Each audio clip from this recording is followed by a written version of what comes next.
What's up, guys? This is Kaylee Johnson here with Digital Journey. If you're a person that's wanting to learn social media, maybe that's just for you personally, maybe it's for your business, this is the right place for you.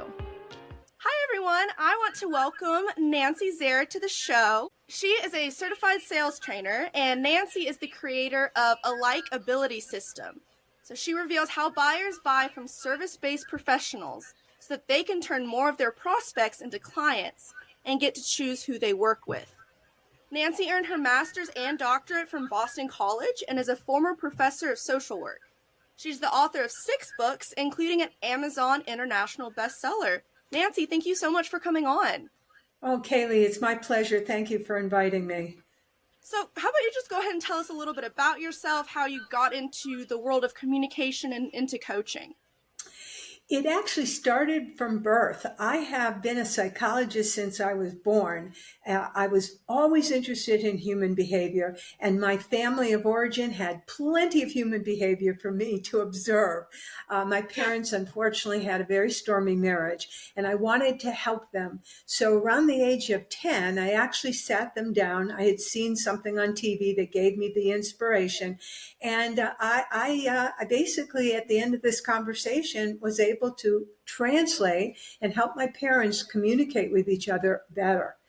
That's insane. Wow. I know. And I was 10. I agree. But that's the gift that I've had. And I've since gone on to realize that it is a skill that I can teach to others. Hence, that's why I'm excited to share this information with the audience. That's amazing. Wow. So what had you move from social work to more of the coaching world?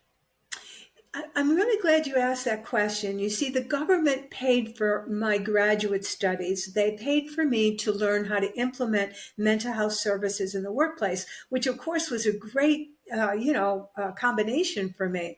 But when I graduated, I discovered you cannot implement a program until it's sold. And hence, I found myself selling. Now, it turns out social work, which is about, listening carefully and identifying client needs and, of course, helping them get those needs resolved.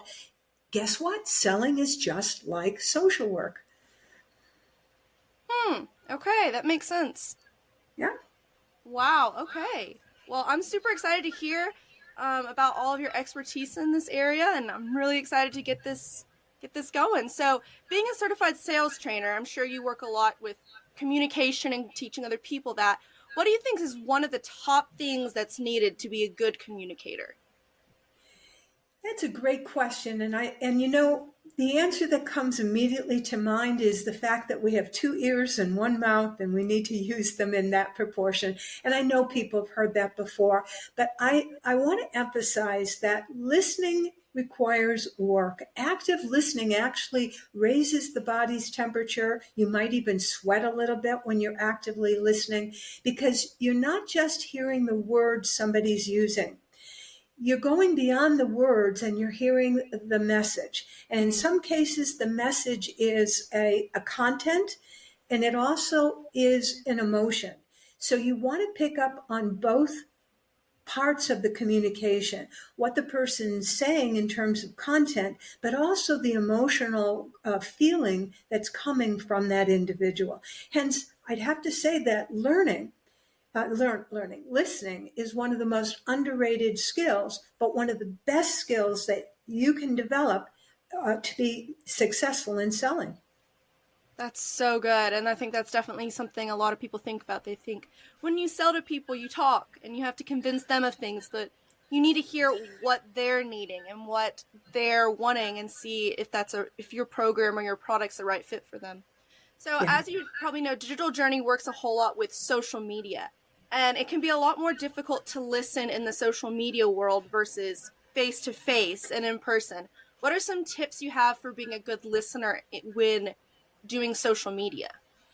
I love that question because the way I listen is with my eyes.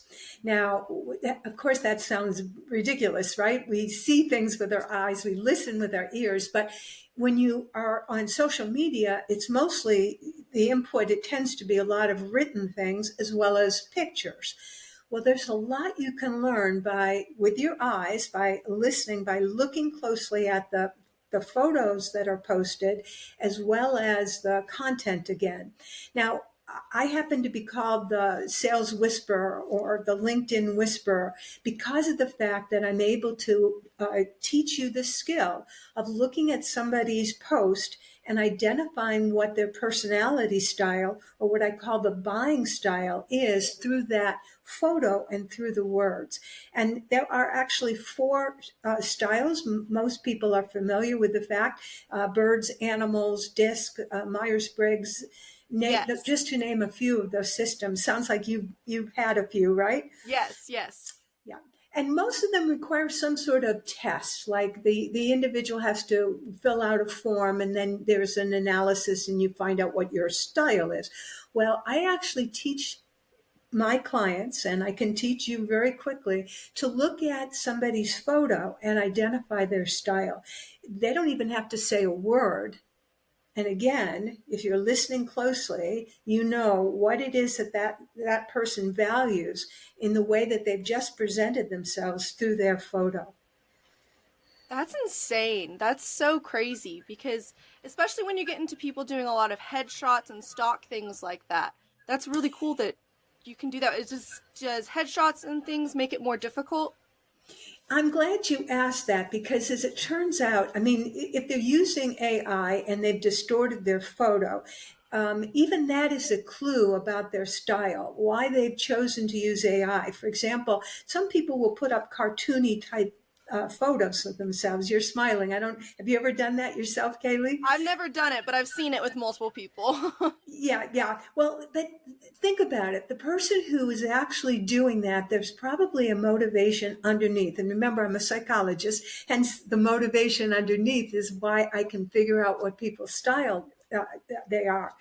And so when somebody putting up a cartoon character, one, they might not feel comfortable being seen as they are. And that is very typical of a particular style, who is a bit shy and feeling unsure about their social presence. Or the other reason somebody puts up a cartoon picture is to get attention. They want you to take notice because it's different. It stands out. It's not the norm. So you're dealing with one of those two types of personalities. That's so cool. That's very very awesome that you've been able to figure that out and dive into that, and that helps get a lot of the guesswork out of the way when talking to people about sales. So, gives you a leg up Exactly. there. Exactly. When you can walk into a conversation with someone new, like Kaylee and I, this is actually our first time talking to each other. And when you have a sense of what this person is like, then you know what to say or do to begin that conversation. Maybe even the words to use that will connect quickly and authentically with them, because each of these styles has a set of values that they prefer over others. And so, for example, Kaylee, your values are you're heart-centered, you're mission-driven, you're passionate about helping people. And knowing this, walking in, gives me a sense of what I might say or do that will help us bond.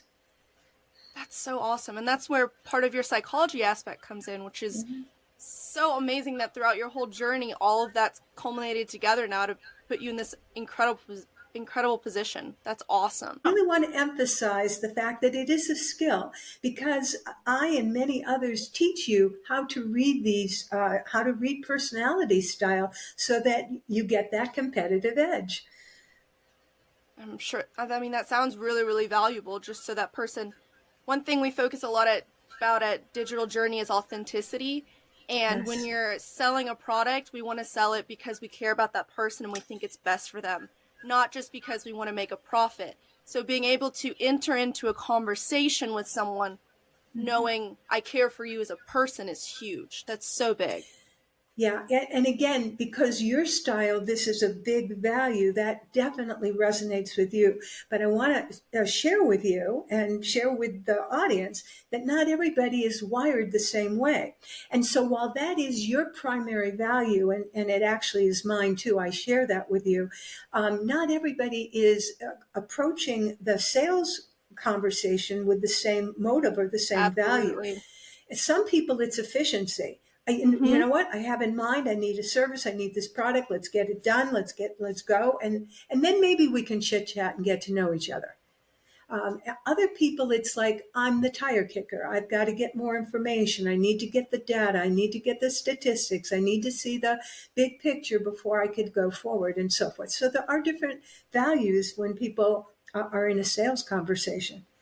Absolutely. That's very, very true. And that's good to be able to recognize those things. That helps just in general make everything like even more efficient, even more detailed, and helps meet all of those styles. So Yeah. that's And the digital journey is a hard one because of the fact that we're lacking real time communication, right? We're yes. relying upon Yes. an exchange of a communication, but there's a time delay. So I put in a message and then I don't know when you read it or if you even read it or how well you read it or did you even understand what I said. And then you send me back a message. And again, there's a time delay and I go through the same, process. As a result, it's so easy for us to misunderstand and Yes. miscommunicate rather than build an authentic relationship that can result in doing business together.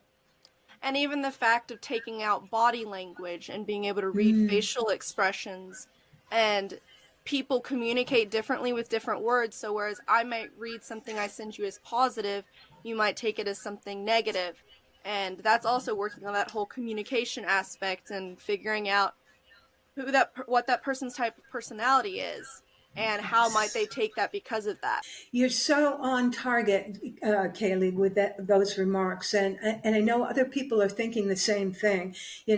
About there are different styles. I do have a different dictionary for the words that I'm using or that the prospect is using, and as a result, it's so easy to get off track and not communicate successfully.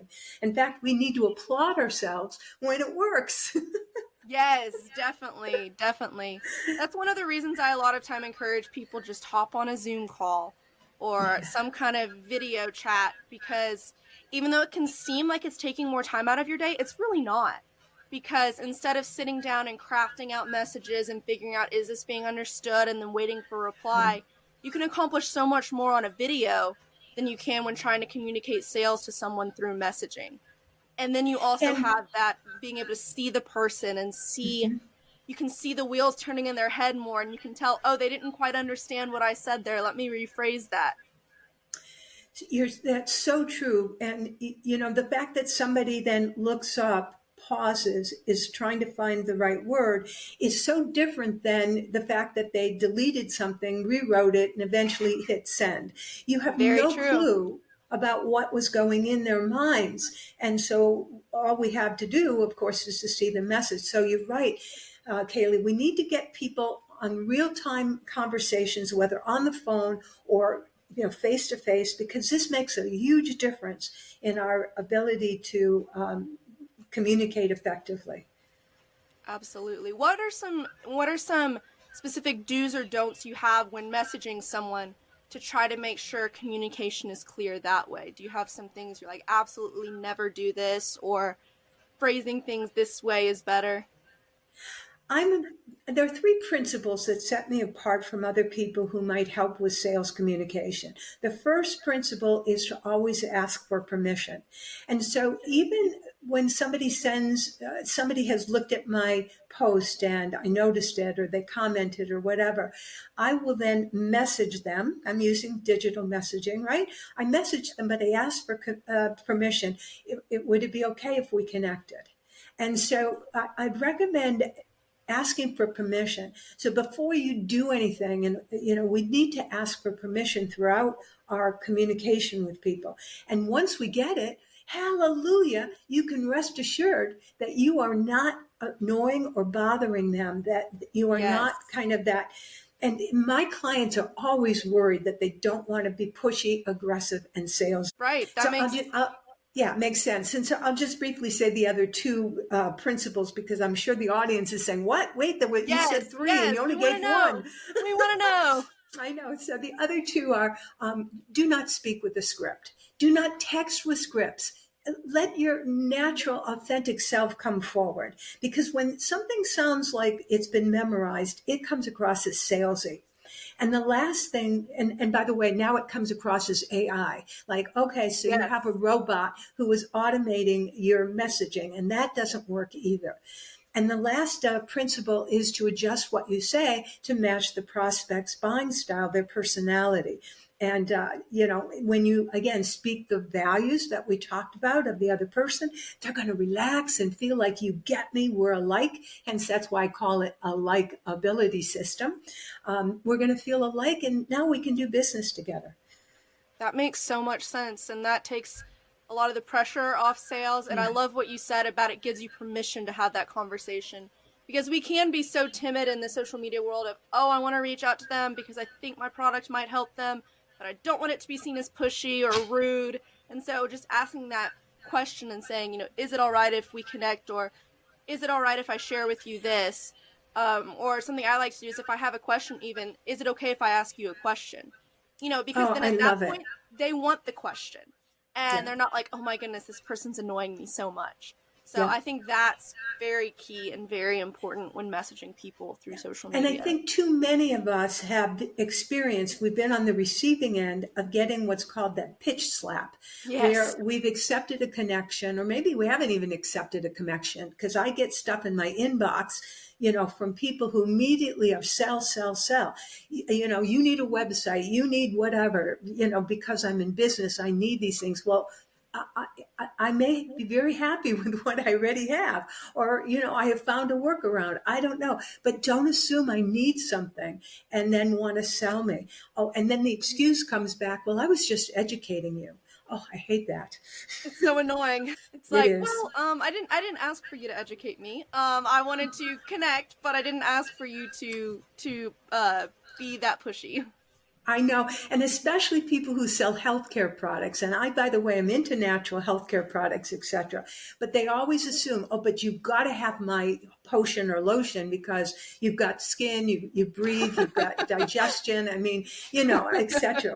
Well, this has been so valuable, and I really appreciate it. Where can my listeners find you at if they're wanting to know more and get in contact with you about how to make personal connection sales over platforms? Well, my favorite platform is LinkedIn. So you can Okay. find me at LinkedIn, Nancy Zare, just the full word Nancy Zare. I also have Facebook, Instagram, TikTok, YouTube. So, it's all that. Or nancyzare.com is my website. So if you spell Zare, it rhymes with care, then you'll be able to find me easily. Perfect. And we'll have all that linked below in the description. So if y'all want to go on there and check out what Nancy has, she has a lot of valuable insight to share. And Nancy, we're so, so glad you came on here. Thank you for spending your time here with us and sharing some of your wisdom. It's really appreciated. Oh, my honor and privilege, and to your sales success. Thank you. Thank you.